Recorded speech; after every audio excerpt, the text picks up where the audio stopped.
Wait, don't go! I cried out instinctively upon hearing the engine noise of the car suddenly accelerating in the middle of the forest at night. My husband, who was driving, gave me a smug and unpleasant smile. Gotcha, didn't I? Did you really think I drove all the way out here? For the sake of a crazy old woman and ugly wife? It was all a lie. Every bit of it. A lie. No, how can you? I stared suddenly at the car's headlights and hugged my mother's shoulder tightly. Keep babbling all you want. You're not getting out of here anyway. Thanks for falling for it. Both of you. See ya. Without the energy to chase after the receding car, I slumped and despaired. What would I do? We've been left behind in this forest. I have no idea which way to go. Help! Someone, please! Help! Just as tears were about to spill from my eyes. You're there. I see you. Mom! Your father is calling. Come this way, Julie. My mother gently took my hand and we slowly start walking. My name is Julie and I am a stay-at-home wife, just like any other. I've been married to my husband Archie for over 15 years now. Perhaps due to the fact that we don't have any children, our conversations have become few and far between in recent years. While I don't talk much with Archie, I live with my parents, who serve as good conversation partners. Despite their age, my parents are strong and healthy for now. However, for Archie, this situation is far from comfortable. He works overtime and is hardly ever home on weekends or weekdays. On days when he gets off work at a normal time, he always goes out drinking and doesn't come home until late at night.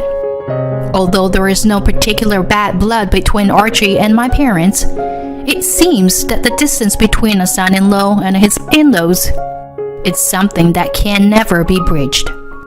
I don't want to make things any more uncomfortable for Archie than they already are. Furthermore, I try not to think about it too much. But there is no telling when my parents will no longer be healthy. As they continue to age, it's inevitable that they will pass away before Archie and I. When that happens, our family will only be me and him. And it's far too sad to continue living in this unemotional marriage. I want to do something about it, but I've somehow lost the ability to talk to my husband. Just as I was worrying about these things, something unexpected happened. My father suddenly complained of a severe headache and was rushed to the hospital. The results of his test revealed that he had a brain tumor and was given a year to live. The tumor was located in a spot where surgery was not possible, and it was uncertain whether treatments such as radiation therapy would be effective. Either way, I want my father to live as long as possible. He was immediately admitted to the hospital and began receiving palliative care. We couldn't accept the reality that my father would soon be gone. However, we couldn't do nothing either. Because we didn't know how much time we had left with him, we wanted to visit him as much as possible. This is normal feeling for any family. So my mother and I visited my father almost every day and took care of him. However, there was one thing that bothered me. Archie never came to visit my father. It's understandable that Archie and I have different feelings about my father, despite being family. After all, we don't share the same blood, and we have spent different amounts of time with my father. I understand this. However, isn't it strange that Archie has never come to visit my father even once? Especially when my father has already been given a year to live. Is this a lack of compassion on his part? Or am I just expecting too much? To be honest, I no longer understand his feelings or thoughts. My father also seemed to feel lonely because Archie never came to visit. Eventually, my father passed away without ever meeting Archie since he was hospitalized. Even though we had prepared ourselves for his terminal diagnosis, saying goodbye to my father brought a deep sense of loss to me and my mother. My mother in particular became so depressed that she seemed to lose the will to live. Even then, I took care of all the preparations for my father's funeral, as Archie hardly helped at all.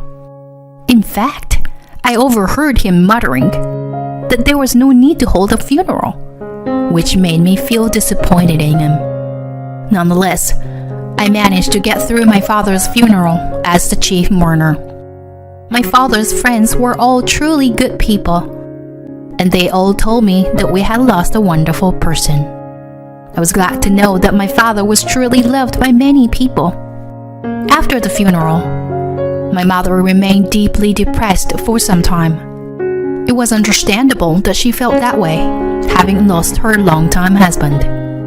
However, her behavior was not just limited to feeling down. My mother began to talk to someone facing the wall from time to time. Archie must have noticed this strange behavior, and he spoke to me for the first time in a long time. "Hey, isn't that dangerous? Is your mother finally losing it?" My husband's words were harsh, but I couldn't blame him for thinking that way when he saw her like that. So, all I could do was remain silent. One day, as usual, my mother was feeling down and repeating herself when Archie approached me again. "Hey, about your mom? It's sad that Dad passed away, but we can't let her stay like this forever. This is a perfect time for a family trip, don't you think? It will definitely be a good change of pace." I was surprised by my husband's sudden proposal. After all, Archie and I hadn't had a real conversation in a long time. Archie had invited us on a family trip, so maybe he was also thinking about our relationship going forward. "Yeah, good idea. Let's go on a family trip." I immediately agreed to my husband's invitation. I told my mother about it, and although she thought about it for a while, she eventually agreed. A few weeks later, we departed in the evening for our family trip. Archie said it was a bit of a distance, but if we drove, we could arrive the next morning. We drove on the highway for a few hours, but at one point, Archie got off the highway and onto a regular road. We were in the middle of the countryside, with almost no houses around, and the area was mostly cornfields. I vaguely remembered Archie saying that he had booked a traditional inn. But how could it be in a place like this? Despite my concerns, Archie kept driving deeper and deeper into the forest. I became quite worried and asked him about our destination. "Where are we going exactly, Archie?" "Oh, there's a place nearby where you can see a breathtaking starry sky. It's a little far from the inn, but since we're so close, let's go check it out. Seeing something beautiful might clear our minds, don't you think?" "I see. So that's what you had in mind. What a pleasant surprise." After driving for a while, Archie parked the car deep in a deserted forest. He got out of the car and guided me and my mother. As we followed him, the dense trees gradually thinned out, and the sky opened up to reveal a starry sky as far as the eye could see. What a wonderful sight! I was speechless, and my mother murmured, "How beautiful." I sensed that my mother's spirits had lifted a little upon hearing her words. Of all the things Archie had done for us so far, this might be the most enjoyable. It felt like our relationship until now had been nothing but a lie. As we were captivated by the starry sky, Archie called out to us, "I brought coffee, but I forgot it in the car, so I'll go get it. You two wait here." Archie said this, and went back to the car with a flashlight.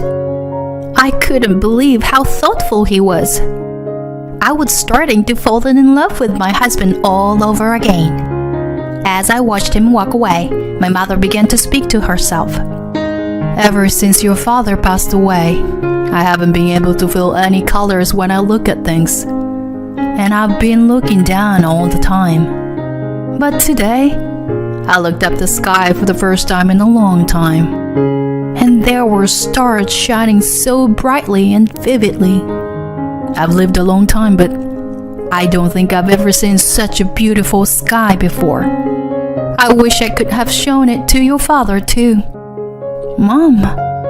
Yeah, I know. While watching my mother shed tears as she gazed at the starry sky, I too felt a lump in my throat. It's natural that my mother still can't wipe away the sense of loss from my father's passing. However, she seemed a little more positive than before. It's thanks to Archie, and I'm glad for that. When he comes back, I have to thank him. At that moment, the sound of a car engine approached.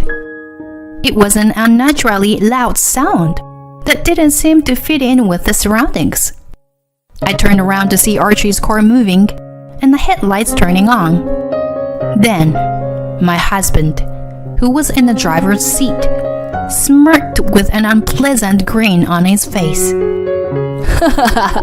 Gotcha, didn't I? Did you really think I drove all the way here?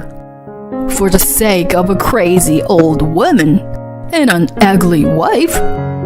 It was all a lie.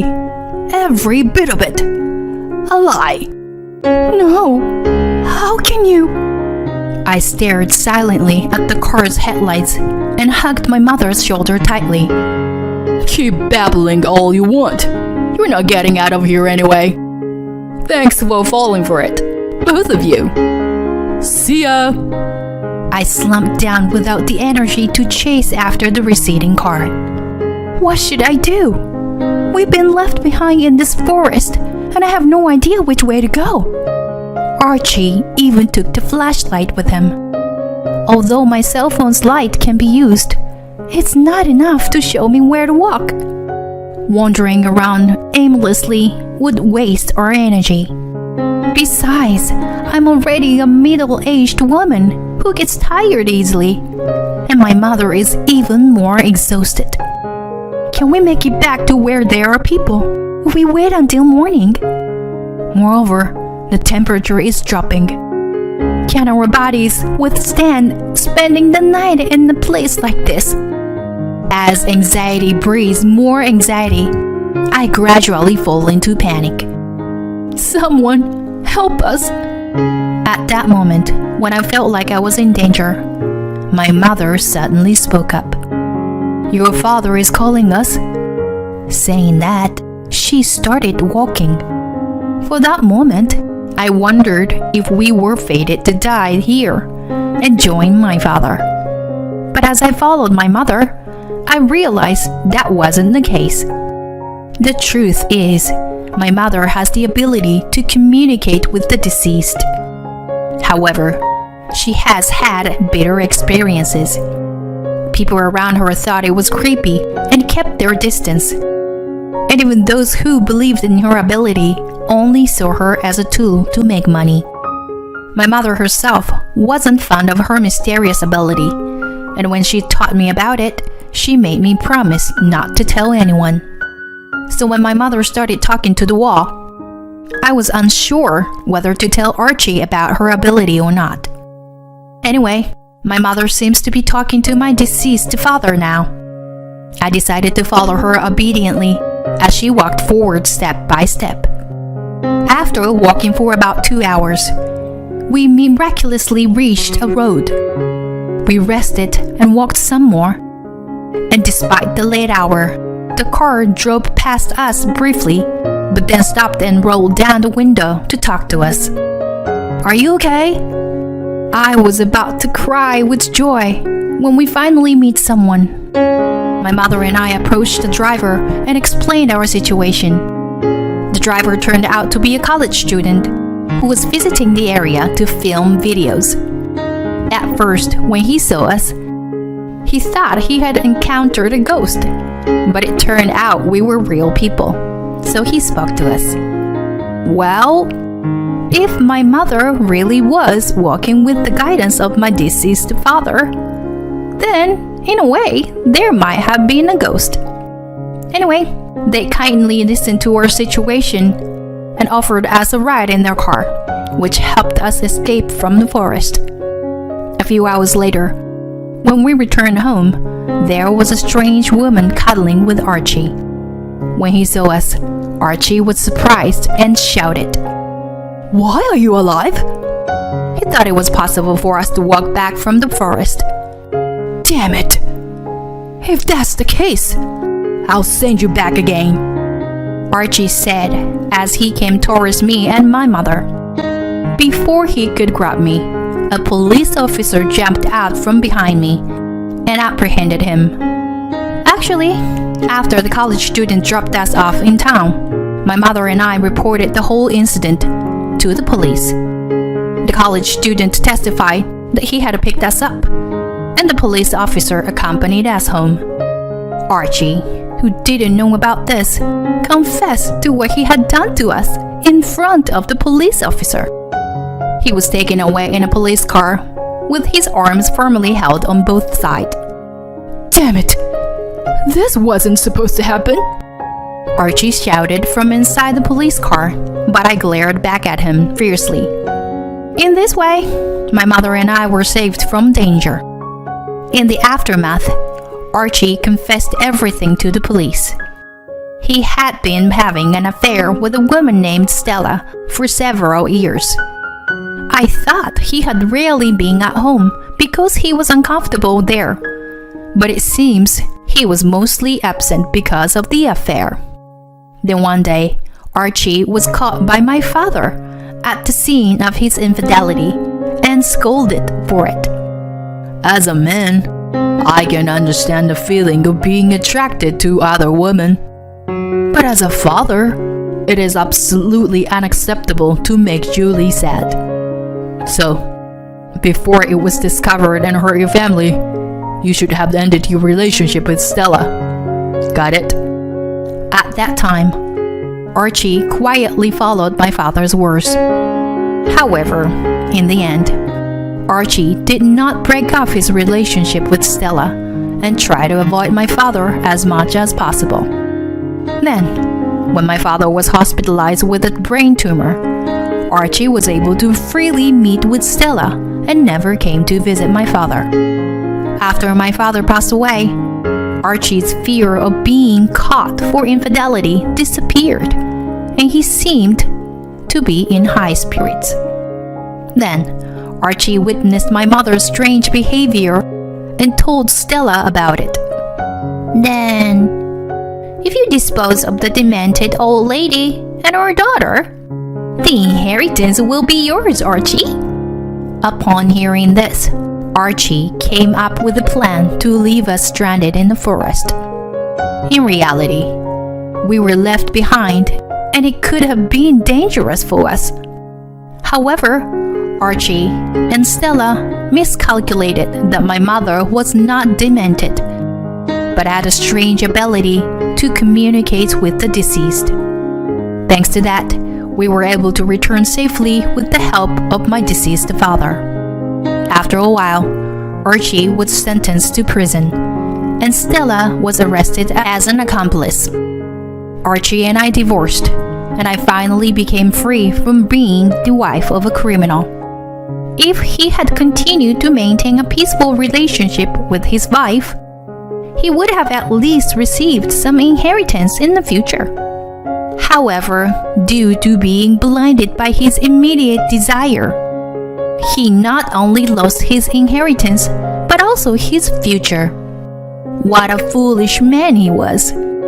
Later, my mother and I erected a tombstone on the land that my father had owned as a tribute to him. Although it was not a large area, it was a beautiful place with a stunning night sky.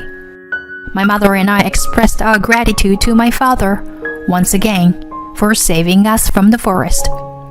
When I asked my mother if my father was saying anything, she shook her head. But there was no sadness on her face. Mother said that my father was no longer with us, and that he had become at peace since Archie was caught by the police, leaving him with no regrets. But it's okay. I'm sure he has become a star, and he is watching over us. Saying this, my mother looked up at the sky and smiled. I did the same. And then suddenly, a warm breeze surrounded us. "Oh, that must be Dad," I exclaimed, and my mother chuckled and said, "Yes, I'm sure it is him." Smiling at each other beneath the night sky, I made a vow to treasure the time I had with my mother and live the rest of my life fully. I got her pregnant, so fill out the divorce paper and get out quickly. You're just a mere housekeeper. I'll pay you compensation, so disappear. I was betrayed by my best friend and my husband on my birthday. But it's so pitiful that they don't know anything.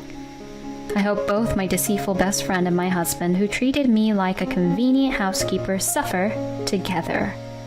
Good morning, breakfast is ready. Oh, Laban, my husband, gave a short reply and sat at the dining table. I continued to walk around, preparing for my husband's departure for work this morning. I'm Jane, 25 years old, and I work from home. I used to work for a big company right after graduating, but I quit 2 years ago when I married Laban, who was also my colleague. I'm off. Take care. I washed the breakfast dishes for my husband and then started working myself.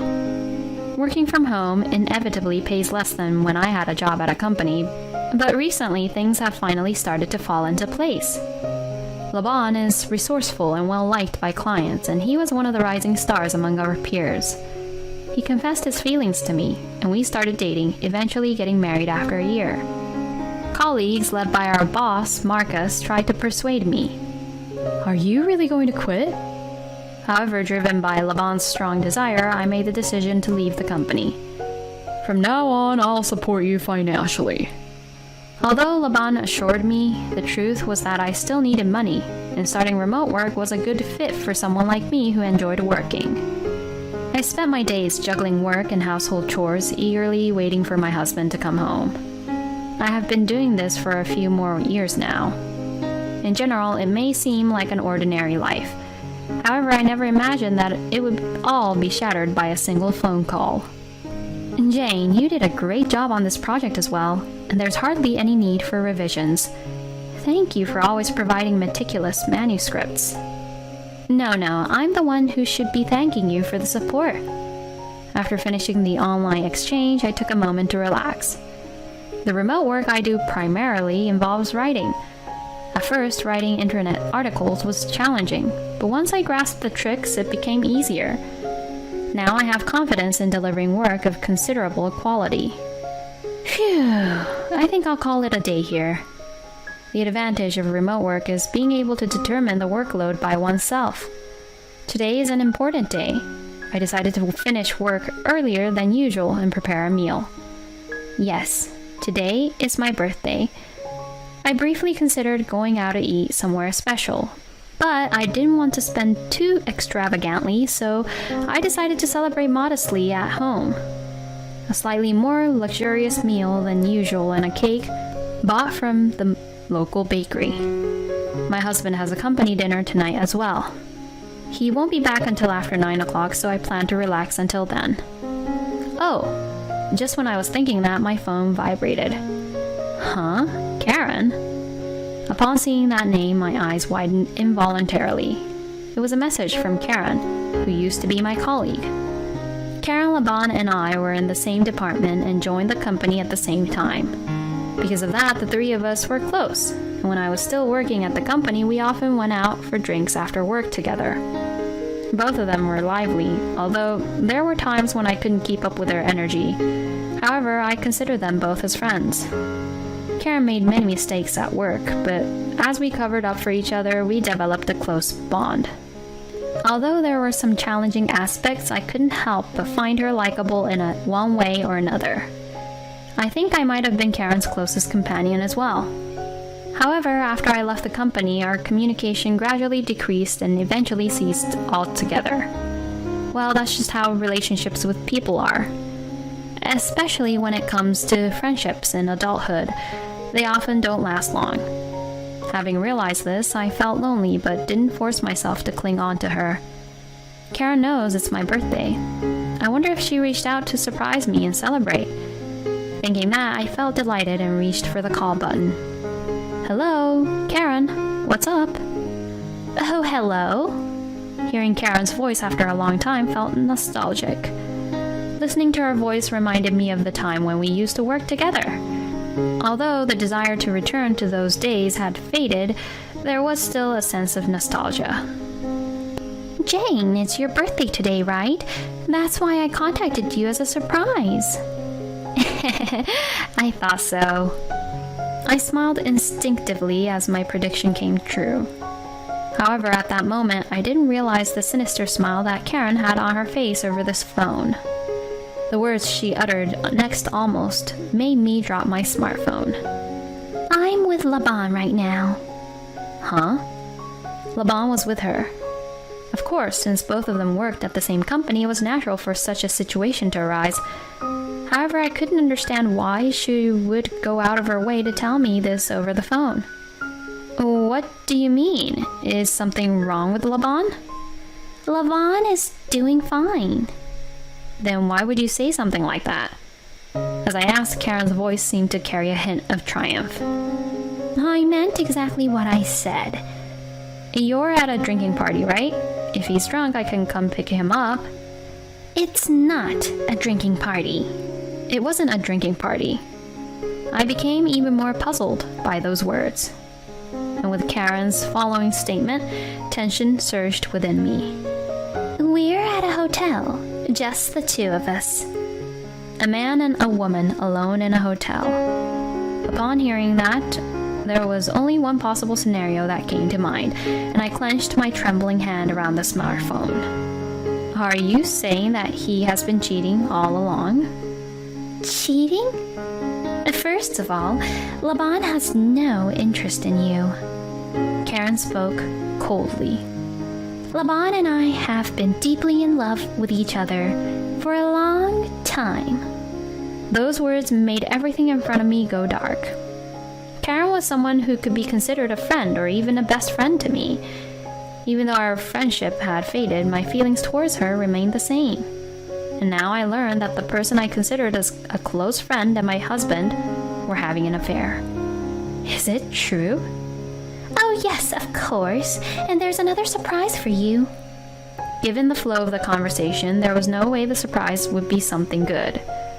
Karen spoke with a tone that made it clear she was mocking me. I'm pregnant this time. Will you fill out the divorce papers? Pregnant? Laban and I had never discussed having a child together. It's surprising how easily he ended up having a child with his affair partner. So, you've been betraying me all along. I finally managed to say it. Karen laughed and replied, Betrayal? Weren't you just a convenient woman for him? I had no idea that Karen thought of me in such a way. I had always believed that Karen also considered me as a friend. I stumbled and placed my hand on the table. The meal I had just prepared was already starting to cool. And Laban, you said he's there with you, right? Yes, would you like to talk to him? As soon as she said that, I heard rustling sounds on the other end of the phone. And the voice I heard this time was undoubtedly that of my own husband. Jane, happy birthday. It was the same words he said to me last night, but Laban's tone of voice was much colder this time. Laban, what does all this mean? Are you saying that you've been having an affair with Karen? Obviously, that's what it means. You can't even grasp the situation. You really are clueless. The reason Laban was attracted to me was apparently because of how I performed when we worked together as a team. I've always been attentive to details, and I've applied that in my work. Jane, you're really quick to grasp the situation, and I appreciate your attention to detail. During a celebration party for our successful teamwork, I happened to be sitting next to Laban, who approached me and said those words. I was delighted. That's not true. It's because of your bold thinking and creativity that we succeeded. Laban was the opposite of me. He was someone who looked at the big picture rather than focusing on the details. That's why there were times when we clashed in our team. However, I believe that it was thanks to those clashes that our work was successful. We were already close friends from the beginning, but since that day, we started to have a certain awareness of each other. Eventually, Laban confessed his feelings to me, and that led to our marriage. If you wait for me, Jane, at home, I can give it my all. Laban said that to me earnestly when I hesitated to quit my job. But it turns out that all those words were lies. Laban lets out a heavy sigh and says, Honestly, I never saw you as anything more than a housekeeper. You have no appeal, and I can't see you as a woman like Karen. I thought this was a good opportunity since she's pregnant. I'll pay you alimony, so don't worry. I do believe Karen was undeniable appeal as a woman. Even male colleagues at work would give her flirty looks, and Karen herself would boast about it. Laban continued further. I couldn't stand seeing your face every day. I feel relieved now. I was shocked to hear that Laban had such thoughts and to be directly told that. Meanwhile, it seems that the phone has returned to Karen's hands. She appears lively and is belittling me again. That's why I'm asking you to get a quick divorce, okay? However, after taking a deep breath, I asked as a final confirmation. Is that okay? Huh? Of course it's okay, isn't it? Karen seemed surprised by my unexpected response. I continued to speak to her. I'm renting this place, so I'll send your stuff there. Can you give me your address? Okay. Karen said it in a bewildered manner. Did she think I was making excuses for losing? Though truth of her assumption remains uncertain, I said, Well, I'll hang up then. And with that, I quickly end the call. And I looked down at the completely cold dinner, feeling completely detached from it. This wouldn't taste good unless reheated. By general standards, this would be the moment for me to shed tears, betrayed by both my best friend and husband on my birthday of all days. However, I didn't shed any tears. Instead, I muttered under my breath, I hope both of them become miserable. Yes, I know that both of their lives won't go well. It happened about a year ago. I received a call from Marcus, my former boss at the company. Marcus was a person of great integrity and generosity, someone I would turn to when I was in trouble. He had taken care of me since I was a rookie. Even when I left the company, he expressed deep regret. With nervousness, I answered the call from him. It's been a while. Is there something you wanted to talk about? Upon hearing that, Marcus replied in a serious tone. I want to meet and talk to you about something, he said. Since I have a job with flexible hours, I arranged a meeting day that suited Marcus's schedule. It's been a while, Jane. Yes, it has. So, what brings you here today? We met at a quiet cafe. We ordered drinks for now, and I asked him. Marcus let out a sigh in response. He seemed deeply troubled by something. Actually, it's about Laban. Something about my husband? Could it be that he did something wrong at work? Laban seemed normal as usual, but I started to feel anxious. However, Marcus shook his head and said, It's not about something at work. And then with determination he spoke. Actually, the other day I saw Laban entering a hotel with another woman in the downtown area. And at company gatherings, he has been saying negative things about you. What? I was shocked by Marcus's words. Laban had been attending more company gatherings during this time, and he would often come home late. However, he never showed any hint of such behavior. But Marcus was not the kind of person to make up such lies. I knew that he was opening up to me like this because he cared about me. Still, there was a part of me that didn't want to believe it. Thank you for your advice, however, I still find it hard to believe.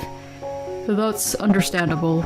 I just thought it would be better to let you know before you get hurt any further. It might be worth being a little more observant of his actions. Gratefully accepting Marcus's advice, we parted ways that way. And since then, I tried to gather evidence of Laban's infidelity. To my surprise, it kept pouring out. Knowing how to unlock his smartphone, I would sneak a peek while Laban was asleep. There, I discovered exchanges of messages with various women. I captured all of it in photos. Afterward, I began to track Laban's movements on weekends. As a result, I witnessed him entering hotels with women multiple times. Working on weekends is so tiresome. He would often complain about it, but that was mostly a lie. In reality, he was engaged in his affairs. Of course, I captured that too, in photos. Thanks to that, I now had dozens of pieces of evidence in the form of photos and videos, which would undoubtedly ensure my victory in court. Finding out that Laban was cheating was honestly heartbreaking and infuriating, but more than anything, I felt a strong sense of disbelief. If he had only cheated with one woman, I might have thought he was just being fickle. But with his indiscriminate actions, it seemed like his brain was controlled solely by his lower desires. At that point, my feelings for him had completely cooled off. Laban had always left all the household chores to me, demanding perfection, while he attended countless drinking parties. So, it was not surprising that thoughts of divorce crossed my mind. I was shocked by the surprise from Karen because I never expected her to be involved with Laban. Laban's direct insults were, of course, hurtful, but once everything had surpassed a certain threshold, I began to think that the timing was actually quite good. It seemed like a great opportunity to declutter my life from these two individuals who were no longer needed. Later on, I sent Laban's belongings and the divorce papers together, and on Karen's birthday several weeks later, I sent her the evidence photos of Laban's affairs with other women that I had collected. Furthermore, I added a message to the package. I know it must be tough dealing with the debt repayment, but hang in there. Indeed, Laban had a significant amount of debt. Laban had an ambitious and daring personality, which led him to get caught up in gambling at one point. I learned about it after we got married, and I had been saving money to help repay it since there was no other choice. I believed as a married couple, we shared responsibilities and obligations. But as a divorced woman, I had no obligation to repay his debt. The money I had saved was in my own account, so there was no worry of Laban taking it away. What do you mean? Karen responded immediately. Don't you know, Laban has a massive amount of debt. I have saved some money to help with the repayment, but of course, I have no obligation to assist anymore. Karen, he's your husband after all. Do your best to help him repay the money. And then, I didn't ask for your opinion, okay?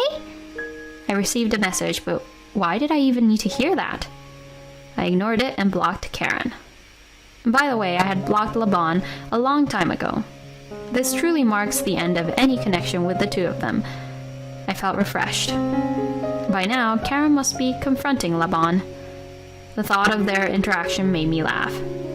Months after the divorce, Marcus contacted me again. This time, it was through written communication rather than a meeting in person. It seems Laban and Karen are constantly fighting and living in the worst kind of marriage. It's no wonder. I had sent them all that evidence. There was bound to be animosity. But even so, didn't Karen imagine it? That Laban was not only cheating on me, but also engaging in such activities with other women? No, she probably didn't imagine it.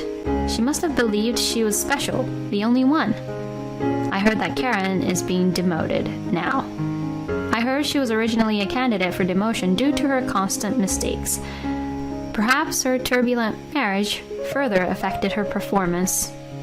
In addition to the delay in repaying the money he wasted on gambling, it seems that Laban's situation is also deteriorating. There have been increasing complaints from business partners as well. I heard later that Karen's family used to be wealthy. Knowing Karen, she probably told Laban about her family's affluent background. And Laban, thinking he found a way to repay his debts, cleverly took advantage of it. But now they are living in a modest household. There's no doubt that they have no room to spare for repaying Laban's debt. Moreover, with Karen being demoted, her salary is likely to decrease. The future looks bleak for both of them. Karen has always had a penchant for buying luxury brands and has been living a lifestyle that doesn't match her salary from the beginning. In a way, they might be a well-matched couple. They asked me to give them your contact information, but I declined. Marcus said that, and I expressed my gratitude. I want nothing to do with them ever again. I have no desire to forgive them or even see them, regardless of how much they try to approach me now. If those two end up in ruin, it's not my concern. As for me, my remote work is going smoothly and I have enough income to support myself. In addition to the savings I have set aside for repaying Laban's debt, I received ample compensation. It's almost laughable how easily Laban agreed to pay the compensation. It was likely meant to come out of Karen's money. Reflecting on it is truly absurd. Laban borrowed money from questionable sources, and the debt appears to be increasing day by day. A man who always relies on others must be feeling quite anxious right now. I have plans for significant projects in the future, and I'm confident in living a stable life. My life is just beginning. I intend to make up for the past few years and find happiness.